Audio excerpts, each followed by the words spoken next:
Sa tinagal-tagal ng takbo, nakarating din kami dito sa spot na aming pinuntahan. Dahil sa kami nagmamadaling sumisid dahil maluwanag na rin ang buwan. Ayun, dilat na dilat ang buwan, masyadong maliwanag. Hindi na rin kami sigurong tatagal ang sisid, pinakamatagal na ang may 3 oras. Abay, ano pang gagawin ko? Ay sisid na ako. Let's go! Pagbaba ko pa lang ay may nakita na agad akong isda, kaso naunahan tayo ng pasok sa bato. Kaya sinubukan ko pa rin sundot-sundutin kung lalabas siya. Mukhang ayaw niya talagang lumabas. Ito talaga ang mahirap pag masyado ng maliwanag ang buwan. Dahil sa naubusan na tayo ng hininga, ahon muna tayo. Tutusok ko lang muna to dito sa buhangin para hindi mangalay ang goma. Pagbalik natin dito mga kamaster, ayun, isang lipstick. Tuhog kang lipstick ka. Buti pa ito, oy. Hindi lang pala isa to, kundi 2. Di maganda-ganda tong ating unang tusok. Mas maganda-ganda, 2 agad na lipstick. Kahit papaano, dito hanap muna tayo. Baka meron pa tayong makita dito. Ayun, isang danggit. Tuhog kang danggit ka. Maganda-ganda ang tama, parang nagitik. Dito, hanap muna tayo. Oy, isang bagis. Tuhog kang bagis ka. Ayun, di nakapalag. Stone shot. Hanap muna ulit tayo. Dito may napansin akong isang buglaw. Yun, at nagulat ako dito mga kamaster. Isang napakalaking pawikan. Dali-dali ko nga binalikan yung nakita ko kaninang buglaw at nandito pa nga. Yari ka, tuhog kang buglaw ka. Mukha yatang nagitik. Maganda-ganda ang tama ng buglaw na ito. Dito, hanap ulit tayo dito sa batong ito. Ayun, malayo pa lang ay natatanaw ko na itong lipstick na ito. Yari ka sa lipstick at tuhog kang lipstick ka. Oy, maganda-ganda na rin tong ating huli. Malayo pala'y natatanaw ko na agad yung danggit na ito. Mukhang tatakasan pa tayo. Saan ka pupunta? Tuhog kang danggit ka. At nagloko pa flashlight ka. Nagkukundap. Pagbalik nga natin dito mga kamaster, hindi pa natin na ilalagay itong danggit. May 2 dilat. Yari ka sa akin, dilat ka. Tuhog kang dilat ka. Babalikan ko yung kasama mo. Ahon muna tayo, wala na tayong hininga eh. Nasaan na? Mukhang nawala yung kasama mo ah. Pagbalik nga natin mga kamaster, hindi dilat ang ating nakita kundi isang sulahan. Ayun, yari ka sa akin. Nagtago pa, tirang pa sa patsamba. Tuhog kang bato ka, 2 pala yun. Naku, sayang. Sundan lang natin tong isa. Ayun, dito pumunta sa batong ito. Ahon muna tayo at wala na tayong hininga. Pagbalik ko nga dito, hayun nga at tagun-tago, halos buntot lang ang kita. Kaya pinana ko na lang, tuhog kang sulahan ka. At kailangan pa natin dukutin dahil suksok na suksok siya sa bato. Ay, pinahirapan pa tayo. Huwag man lang magasgasan ng aking camera. At talagang pinatagalan pa tayo dito, makuha lang siya. Hanap ulit tayo dito. Hanap-hanap lang pag may time. Hayong! At isang lipstick. Abat, tatagot. Tuhog kang bato ka. Ano ba yan? Lantad na lantad. Hindi ko tinamaan. Reload muna tayo. Saan kaya pumunta yung lipstick na yun? At nandito lang pala. Tuhog kang lipstick ka. Ang bilis mo naman nakasuksok agad sa bato. Pero wala kang kawala sa malapating. Oy, dito. Parang may napansin ako ditong isang isda. Ayun, lipstick na naman. Tuhog kang lipstick ka. Uy, puro halos lipstick yata ang huli natin ito.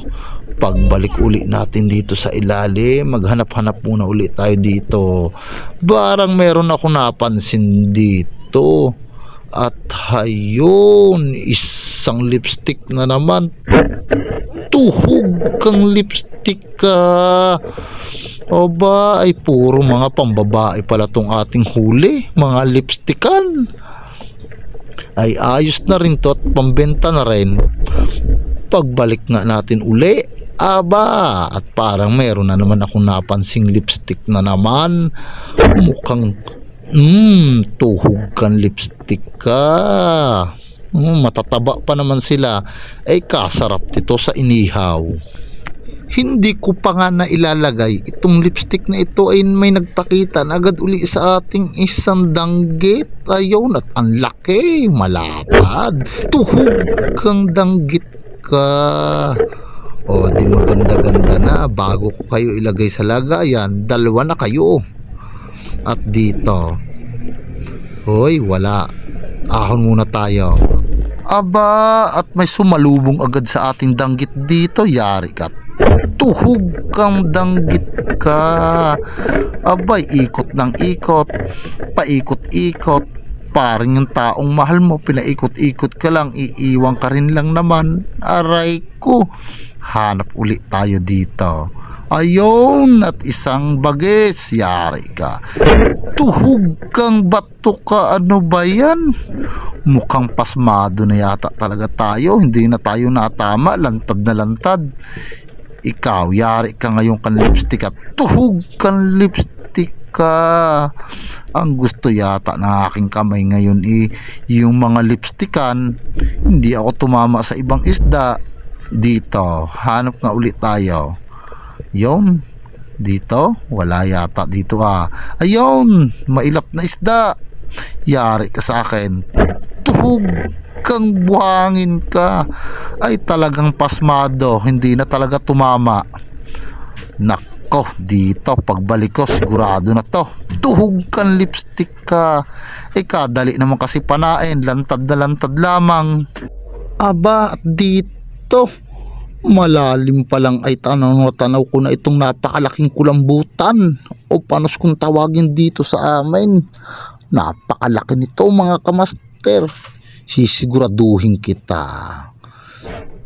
Tuhog kang panos ka. Nakaw, talagang para yatang minamalas, nakaalpas talaga. At dito'y sinundang ko. Ayun. Yun, mukhang lumalayo na. Buti na lang nandoon na lang yung kasama ko, yung aking kapatid.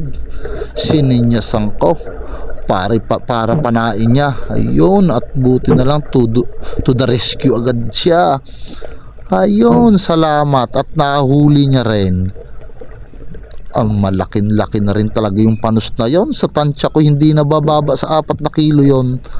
Kalaki na yon. Sininyasan na ako. Abay, malaki nga pala talaga. Ay, buti na lang. Kwento ka na lang sanang panos ka.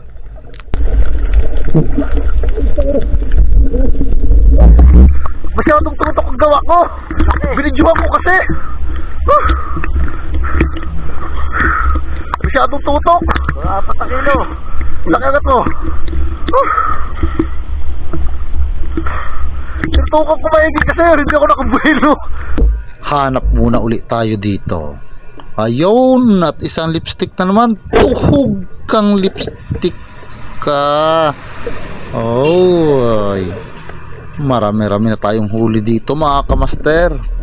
Dito, hanap nga ulit tayo. Ay, talaga naglulukong flashlight ko. Ayun, at lipstick, tagong-tago. Tuhog kang lipstick ka. Parang ayaw mo talaga magpahulit. Tagong-tago ka dyan sa bato. Abay, para yatang nagitik ay hindi pala. Awing-awing pa ang buntot Buhay na buhay pa. Dito, yawn. Abay, lantad na lantad tong balindang na ito. Kadalasan nasa loob to ng bato. Tuhog kang balindang ka. Ay, yan, laking balindang. Stripe na stripe ang kulay. Napakaganda. Sarap na sarap pa naman ang mga tagalubang dito sa amin. Isa isdang ito. Pagbalik uli natin, aba, at nasa loob ng bato, isang balindang na naman. Yari ka sa balindang ka. Tumarapat, tuhog kang balindang ka.